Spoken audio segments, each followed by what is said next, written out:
Well, my name is Adam. I'm from London originally, now living in Brunswick. Been in Australia for 10 years and passionate obviously about sneakers, or trainers as we call them where I come from. Massively into my music as well, collect a lot of vinyl alongside sneakers, and passionate about retail. Been retailing my whole life, and now very nice to have my own store and be doing something in the local neighbourhood.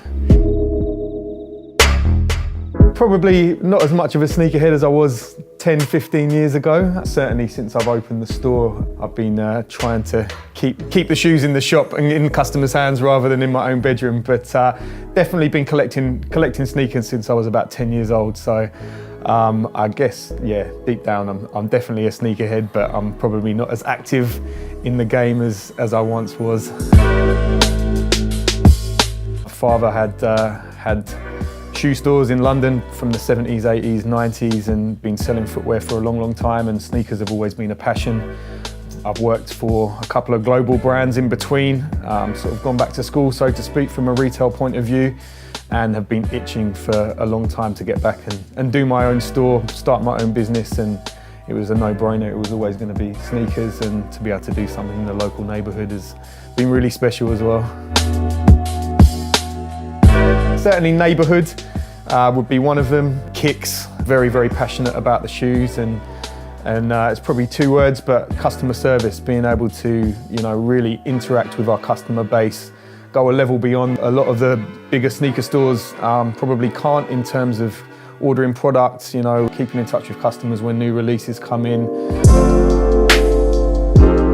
Yeah, well, to start with, you have a long list of brands that you want in the store for opening day, and obviously you need a little bit of time to make these things happen. So we didn't open with all the brands on board that we'd hoped for, and we're still adding brands a year later. So probably the hardest part was managing to get the brands that we really wanted in store from the start. And we've had some great traction with the guys that did come on board from the start, and we've been adding brands probably every 2 or 3 months since then.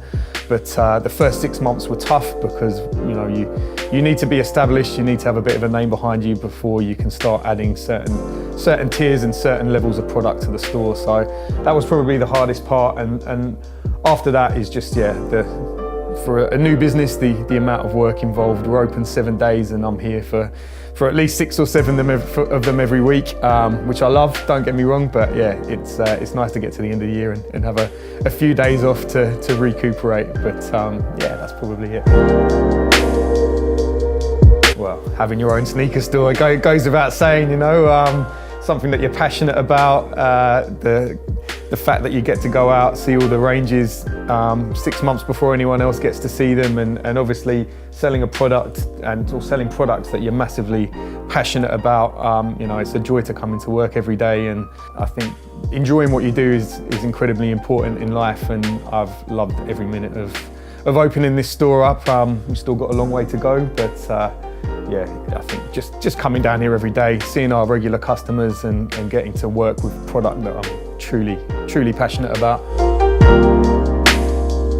What I see over here is a lot of people incredibly passionate about streetwear. There's so many young Australian labels coming through, even if it's just t-shirt designers. We've got a lot of local brands from Brunswick, from Victoria, and from Australia, and there's a lot of young people really passionate about streetwear and are getting out there and making it happen, whether that be through t-shirts or laces, etc., etc. So I don't know. I think the scene over here is incredibly strong. I think Australia, the amount of product brought in over here is still creating a huge amount of demand, from a lot of brands' perspective. So I think it's there's still a lot more to come. I think Australia is starting to get taken more and more seriously as a streetwear and sneaker destination, and there's some really good stuff coming up. Absolutely. We've been incredibly well supported by Saucony, and love everything that they're bringing out at the moment. They're really hitting it hard with their collab releases, and Australia don't get all of them, but the stuff that has been brought in has been incredibly well received. It's beautifully made, and we'll certainly be getting anything that's available in Australia for the next 12 months and beyond. They're a brand that supported us since day one, and we definitely will be keeping a strong presence of Saucony in the store. And yeah, from what I've seen, the collabs moving forward are just as fire as some of the stuff that's been released over the last couple of years as well. So lots more to come from those guys. Le Coq Sportif as well, had some real nice collabs. Town and Country springs to mind. I've never seen a sneaker with a scented sole before, and that was something really different from a brand with a huge amount of heritage.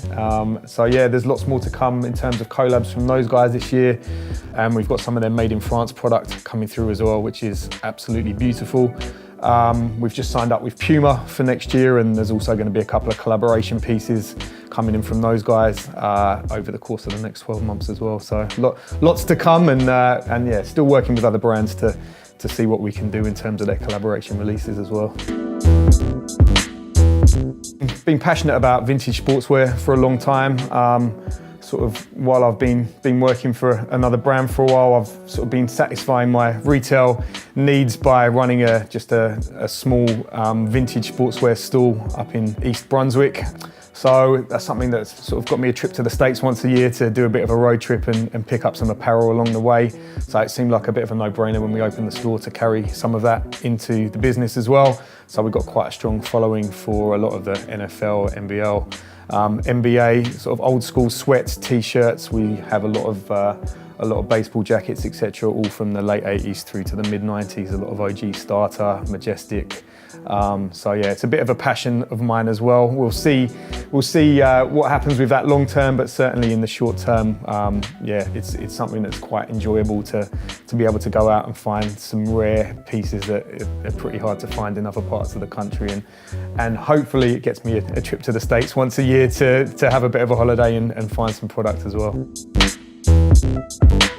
We've had so many releases this year, it's hard to say, but I think some of the Saucony collaborations that have come out this year, the attention to detail in the shoes and the box and the packaging, and you know, the little touches that those guys are doing at the moment. Probably the Quiet Life collab was probably my favourite release of the year so far. So yeah, I think probably in terms of the brands that we're doing at that level at the moment, they're certainly leading the way in terms of the nice touches and yeah, some real beautiful materials that they're using. In a Londoner, street uniform is a pair of dark jeans and a pair of white sneakers, so that's definitely was the focus growing up. And as time's gone on, I've definitely diversified into some more sort of colourful collaboration sneakers, etc. But yeah, certainly from my background, it was always white sneakers were kind of the uniform growing up. So I do tend to hark back to that whenever I'm choosing something for myself. Absolutely, yeah. It's something we've been thinking about since the day we opened, and we hopefully have some news on that in the next couple of months.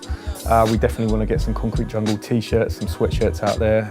We've been talking to a couple of local screen printers and even the potential of collaborating with a couple of local t-shirt designers as well. So yeah, watch this space, and we'll make sure that you guys get some tees as soon as they come out, absolutely. But we'd like to start adding some apparel, some Concrete Jungle apparel to the range. So yeah, expect that certainly by mid-2017.